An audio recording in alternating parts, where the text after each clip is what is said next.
enfants, j'espère que vous allez bien. Aujourd'hui, c'est le deuxième jour de l'école à la maison, l'école à distance. Et on va démarrer par des corrections sur ce que vous avez fait mardi. Alors, je vais commencer avec les CE2. Vous allez prendre les petits problèmes que vous deviez faire mardi. Vous aviez les deux petits problèmes à faire. Alors, je vous ai mis la correction ici. Je vais néanmoins relire les problèmes. Dans son porte-monnaie, Emma a 3 billets de 10 €, 6 pièces de 2 €, 4 tickets de tram et 7 billets de 5 €. On vous demandait combien a-t-elle d'argent en tout. Alors vous regardez si vous avez fait ça sur votre cahier. 3 fois 10, 30, 3 billets de 10.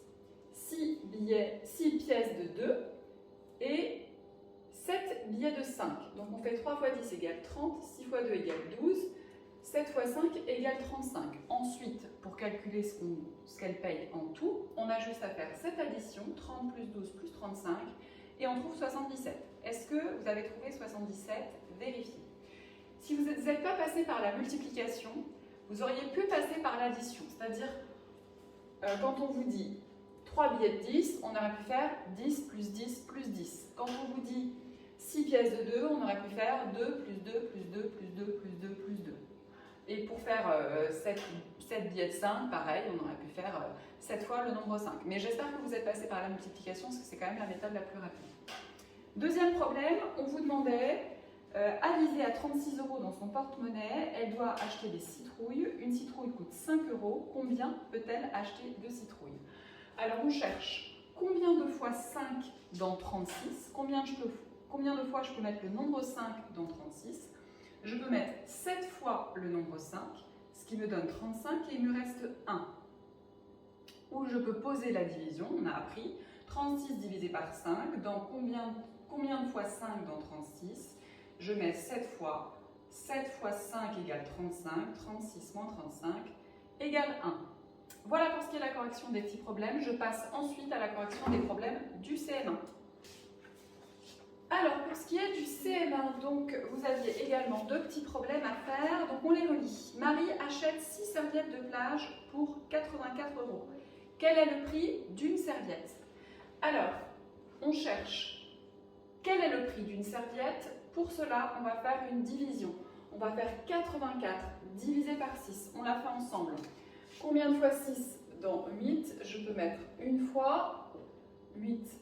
1 fois 6 égale 6. 8 moins 6 égale 2. Puis j'abaisse mon 4. Combien de fois 6 dans 24? 4 fois 6. 4 fois 6 égale 24. Donc je fais 24 moins 24 et il me reste 0. Donc une serviette coûte 14 €. C'est la réponse du premier problème. Vérifiez si vous avez trouvé la même réponse que moi. Ensuite, on vous demande, deuxième problème, au cross de l'école. Annie a parcouru 900 mètres et son camarade Émile a parcouru 1800 mètres. Combien de fois plus de mètres a parcouru Émilie? Combien de fois plus de mètres a parcouru Émilie? On veut savoir combien de fois 900 est compris dans 1800. Combien de fois 900? Donc au moins une fois, et j'essaye 2 fois. 900 fois 2, ça rejoint la règle de calcul mental qu'on a vue cette semaine. Je peux faire 9 fois 2 égale 18, et je rajoute les 2 zéros, je tombe sur 1800. Donc je peux dire qu'Émile, Émile je crois, a parcouru 2 fois plus de mètres qu'Émile. Voilà. Fin de la correction des petits problèmes, on passe à la suite dans un instant. Alors, on passe maintenant au calcul mental du jour. Donc, rappelez-vous la règle qu'on a vue hier quand on multiplie un nombre par des multiples de 10. Je redonne l'exemple. Quand on a 4 fois 40, on fait 4 fois 4, ça fait 16, et je rajoute un 0. D'accord ? Donc maintenant, je vais vous laisser réfléchir. Je ne vais pas décomposer à chaque fois. Je vais écrire les opérations.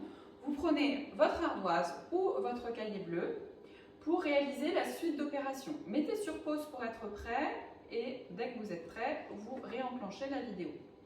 Je démarre. Première opération. 9 fois 20.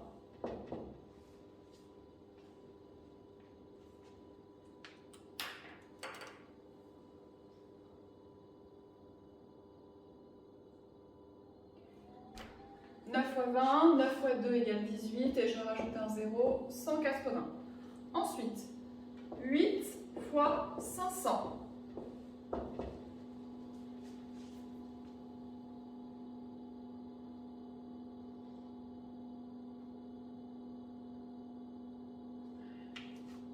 « 8 fois 5 égale 40, je rajoute 2 zéros, ce qui fait 4000. Ensuite, 9 fois 900.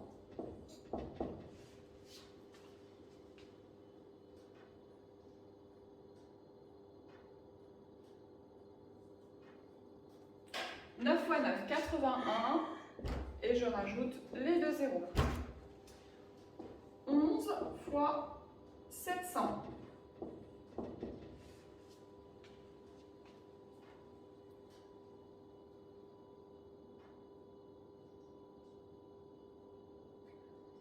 Fois 7 égale 77 et je rajoute mes 2 zéros. 8 fois 300.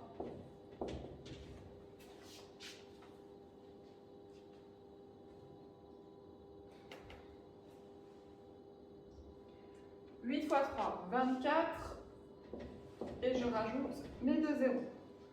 Ensuite, 6 fois 700. «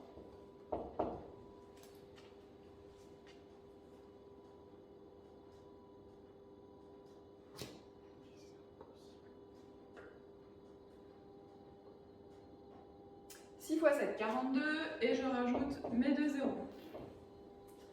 Ok, 6 fois 70. Allez, très rapidement.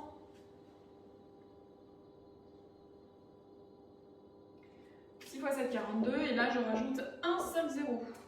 Ensuite, 4 fois 80.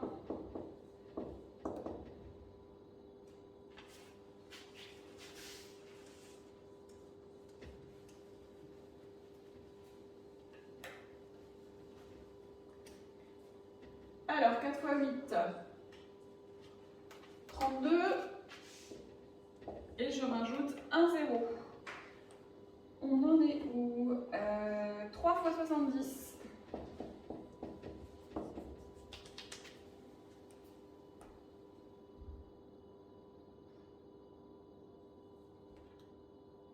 « 3 fois 7, 21, et je rajoute un zéro.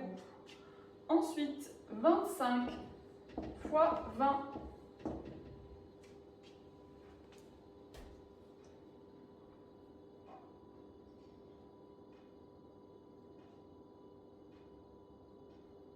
25 fois 2 égale 50 et je rajoute un zéro. Ensuite, 21 fois 200. «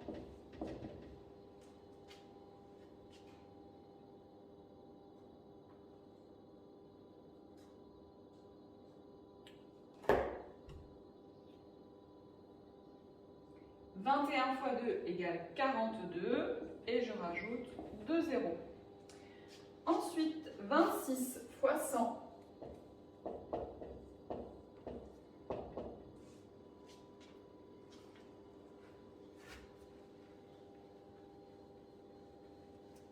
Facile. 26 fois 1 égale 26 et je rajoute les 2 zéros. 12 fois 300. «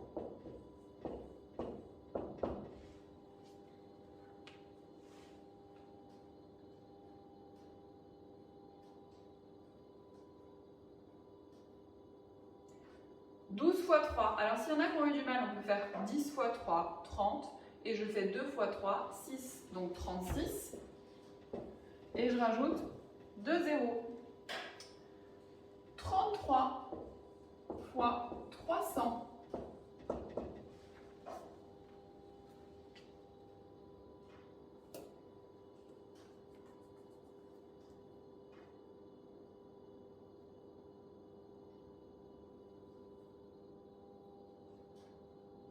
Alors là, c'est pareil, je peux décomposer, je peux faire 3 paquets de 30, ça fait 90, et 3 paquets de 3, ça fait 9. Donc j'ai 99, et je rajoute 2 zéros. 6 fois 30.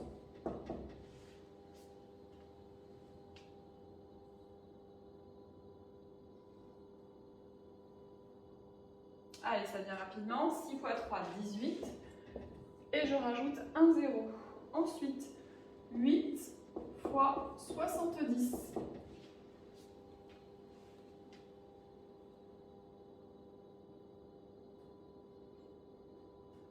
8 fois 7, 56. Et je rajoute un 0. 7 fois 50.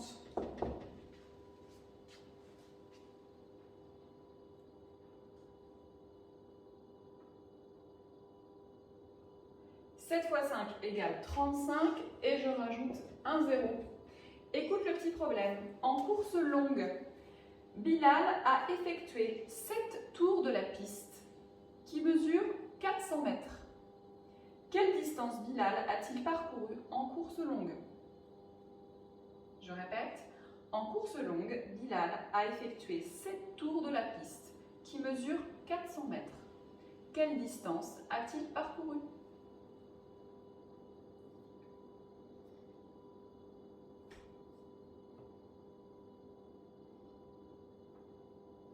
Alors, il fallait faire 7 fois 400.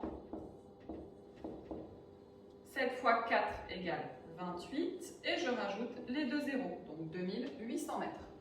Voilà pour ce qui est du calcul mental. On passe à la suite juste après.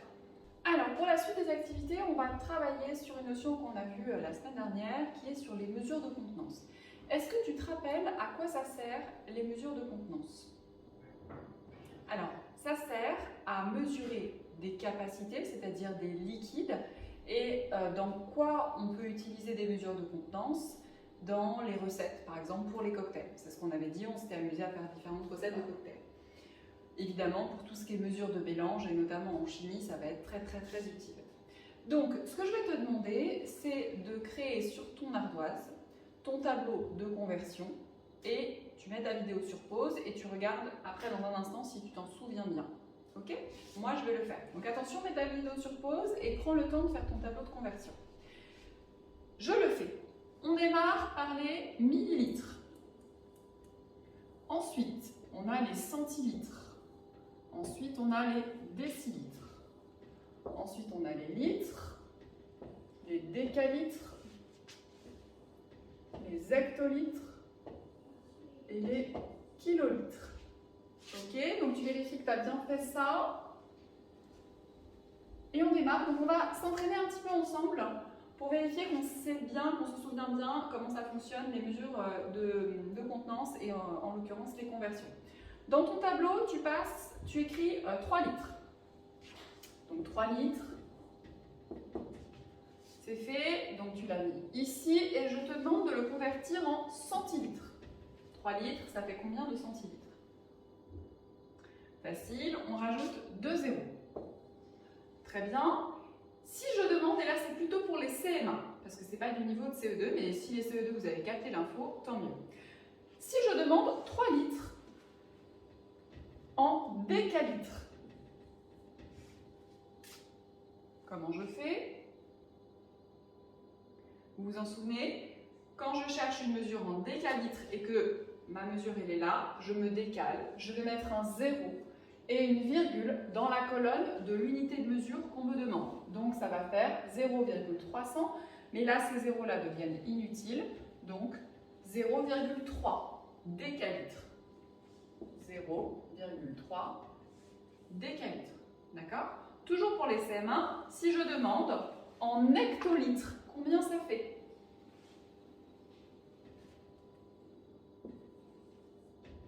« 3 litres, combien ça fait d'hectolitres?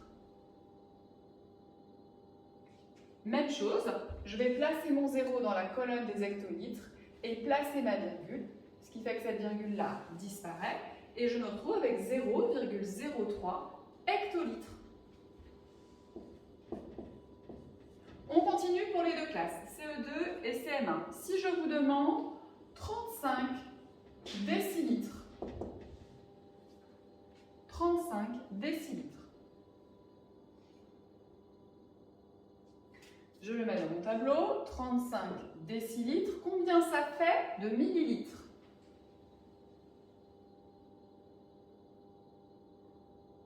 Je rajoute 2 zéros. donc 3500 millilitres. Attention, dans ma potion, je veux rajouter, j'efface ce que j'ai fait en premier, je veux rajouter 12 centilitres.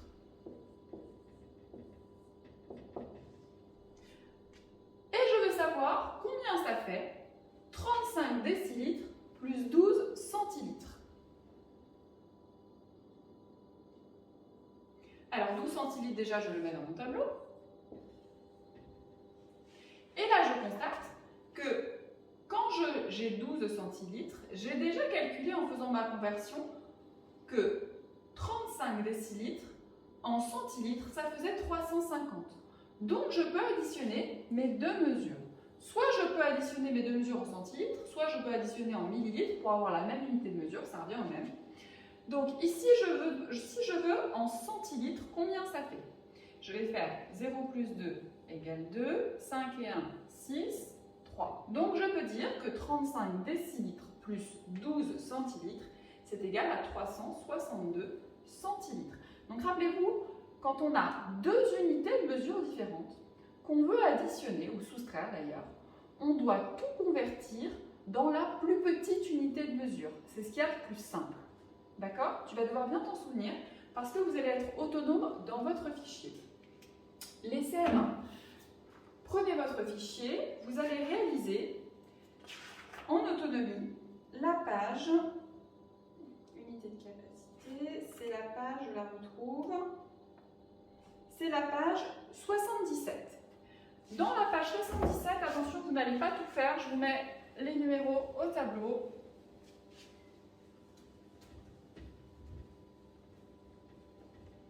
Vous allez faire page donc 77, donc pour les CM1, vous allez faire le numéro 1, 2 et 4. D'accord? Vous laissez de côté le numéro 3. Pour les CE2, même chose, vous allez avoir dans votre fichier la page. Je vous dis ça tout de suite. Donc la page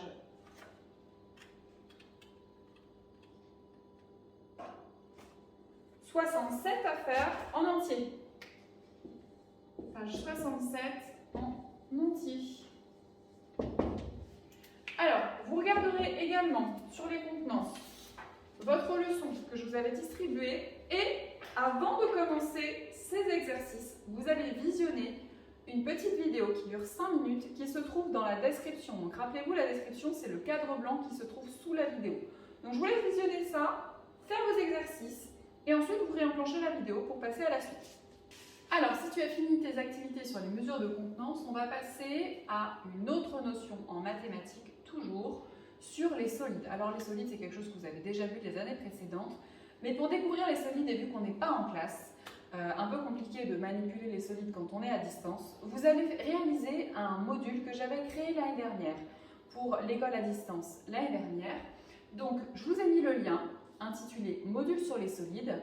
Donc, c'est le même genre de module que ce qu'on regarde en classe des fois pour confirmer l'entraînement. Vous allez pouvoir donc redécouvrir les solides à travers ce module. C'est pas compliqué.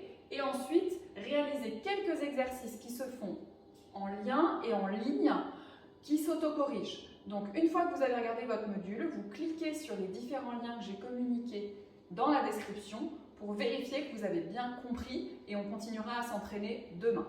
D'accord? Ce sera fini pour les maths pour aujourd'hui. Donc, je vous laisse faire là vos activités sur les solides et vous revenez à la vidéo juste après. Alors, on passe au français, donc à la dictée flash. Donc, tu peux prendre ton cahier bleu, écrire la date, écrire dictée flash et on continue à faire l'entraînement. Après cet entraînement, tu dois réviser tes mots, d'accord? Donc tu as tes mots de dictée, tu t'entraînes sur ton ardoise pour réviser tes mots parce que je ferai la dictée demain et tu me la rendras donc à la rentrée. Prépare ton cahier, je démarre la première phrase de la dictée flash. D'ailleurs, il n'y aura qu'une phrase, c'est comme d'habitude. On y va. Le château de Versailles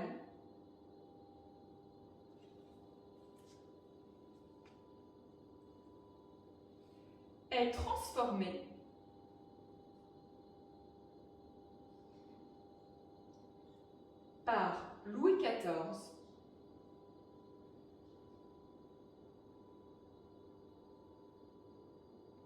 pour devenir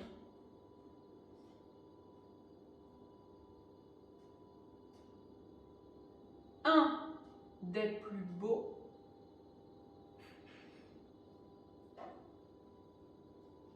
châteaux nationaux.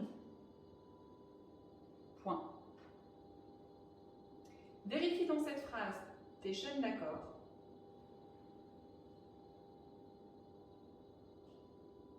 Et on passe à la correction. Donc je vous écris la phrase, vous vérifiez que vous avez bien écrit pareil. Le château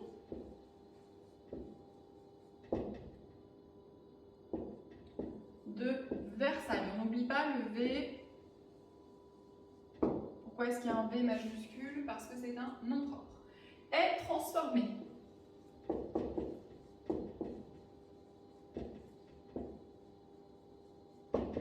par Louis XIV. On remet la majuscule.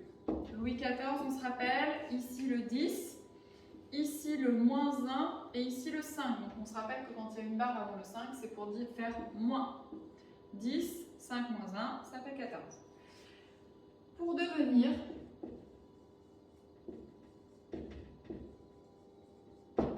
un des plus beaux châteaux nationaux. Alors, vous vérifiez bien que vous avez penché à votre chaîne d'accord ici. Beau qui va avec château, qui va avec nationaux. Un château national, des châteaux nationaux. Est transformé. On a l'homophone est. Pourquoi on a l'homophone est? Parce qu'on peut dire était.